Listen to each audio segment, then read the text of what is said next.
Hello, gue Kinpra, jangan lupa baca description, oke? Hai, nama gue Luhut Binsar Panjaitan. Terlepas dari berbagai isu yang lagi berlangsung sekarang, kalau ada waktu luang, kalau boleh cerita, gue pengen cerita santai-santai yang ringan-ringan.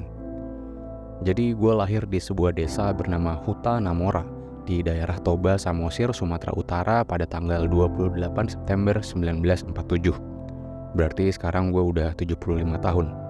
Perjalanan gue dimulai waktu gue menyelesaikan sekolah di SMAK 1 Penabur, Bandung. Sejak saat itu gue merasa semangat dan terlibat dalam berbagai kegiatan organisasi.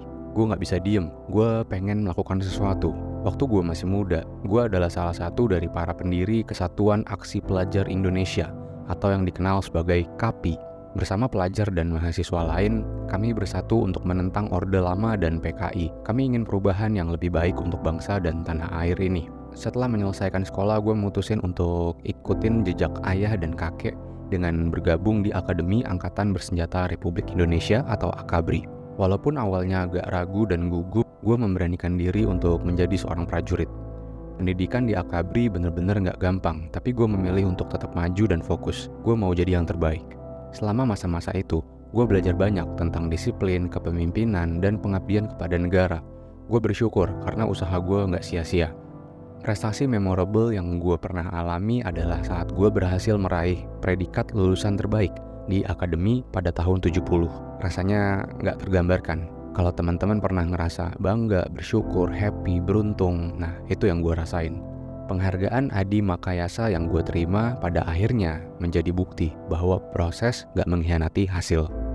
Setelah selesai masa akademi militer, gue memulai karir dengan pangkat Letnan 2 di Tentara Nasional Indonesia, Angkatan Darat. Gue menghabiskan sebagian besar karir militer di Komando Pasukan Sandi Yuda, Kopassus. Di kalangan militer, gue dikenal sebagai Komandan Pertama Detasmen 81 yang gue bentuk bareng Menteri Prabowo Subianto.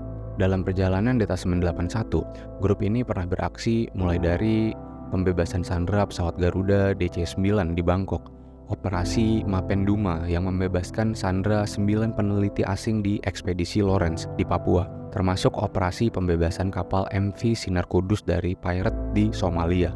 Nah, gue juga pernah ditugaskan dalam kontingen Garuda yang merupakan pasukan TNI yang dikirim oleh PBB untuk menjaga perdamaian di negara lain. Di situ gue jadi komandan Kompi A Konga 6 yang bertugas di wilayah Port Suez di Mesir dari 73 sampai 74. FYI, selama berkarir di militer, pangkat tertinggi yang gue capai adalah Jenderal Bintang 4. Di bidang pemerintahan dan politik, karir gue juga cemerlang. Karir dimulai dari waktu gue menjadi Duta Besar Republik Indonesia untuk Singapura tahun 99 hingga 2000. Saat itu Presiden Habibie memilih gue karena ia menilai gue bagus dalam diplomasi. Gue dipercaya untuk mengatasi hubungan antara kita dan Singapura yang sempat renggang. Penilaian Presiden gak salah, karena hanya dalam 3 bulan menjabat, gue mampu mengembalikan hubungan jadi seperti semula dan lebih baik. Selanjutnya, pada masa Presiden Gus Dur, gue mendapat kepercayaan untuk menjadi Menteri Perindustrian dan Perdagangan di tahun 2000 sampai 2001. Walaupun singkat, gue berusaha memberikan yang terbaik dalam periode tersebut.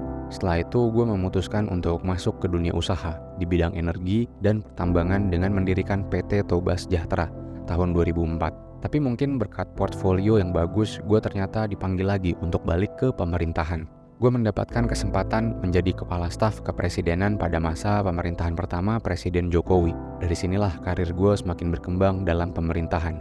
Tahun 2015, gue ditugaskan sebagai Menko Polhukam selama kurang lebih setahun sebelum akhirnya menjadi Menteri Koordinator di bidang kemaritiman. Dalam masa pemerintahan kedua Presiden Jokowi, gue dapat PR lebih besar. Presiden ngasih gue lebih banyak tugas lagi, terutama dalam hal investasi. Saat ini, gue menjabat sebagai Menteri Koordinator Bidang Kemaritiman dan Investasi. Selain itu, gue juga dipercaya memimpin berbagai tugas penting di pemerintahan, seperti menjadi Ketua Tim Nasional Peningkatan Penggunaan Produk Dalam Negeri, Wakil Ketua Komite Penanganan COVID-19 dan Pemulihan Ekonomi Nasional, Ketua Dewan Pengarah Penyelamatan 15 Danau Prioritas Nasional, Ketua Tim Gerakan Nasional Bangga Buatan Indonesia, Ketua Komite Kereta Cepat Jakarta-Bandung, Ketua Dewan Sumber Daya Air Nasional, serta Koordinator PPKM Wilayah Jawa, Bali. Nah, sebagai pejabat publik, gue sekarang mau membuka informasi tentang kekayaan pribadi gue. Berdasarkan laporan harta kekayaan penyelenggara negara LHKPN 2019, gue memiliki aset yang cukup signifikan. Pertama, gue punya tanah dan bangunan dengan total nilai sebesar 176 miliar. Ada di Bogor, Jakarta Timur, dan lain-lain. Selanjutnya, gue punya aset berupa alat transportasi dan mesin dengan total nilai 3,5 miliar dan harta bergerak lain yang totalnya kurang lebih 1,7 miliar. Dalam bentuk surat berharga, gue punya kekayaan kurang lebih 70,6 miliar. Dan yang terkait kas dan setara dengan kas, gue ada sekitar 212 miliar. Selain itu, ada juga kategori harta lainnya dengan total nilai 212 miliar. Semua aset tersebut, baik yang telah disebutkan maupun yang tidak terperinci, mencerminkan kekayaan total gue sebesar 677 miliar menurut LHKPN KPK. Sebagai penutup, pasti ada yang bilang, harta-harta tadi hasil ilegal dan pasti ada juga yang bilang itu legal. Tapi apapun kebenarannya, yang perlu gue sampein adalah waktu kita merasa belum jadi apa-apa dan sikap kita mau apa? Oke, ya udah bersyukur aja jadi orang atau mau terus bersyukur, berdoa dan berusaha.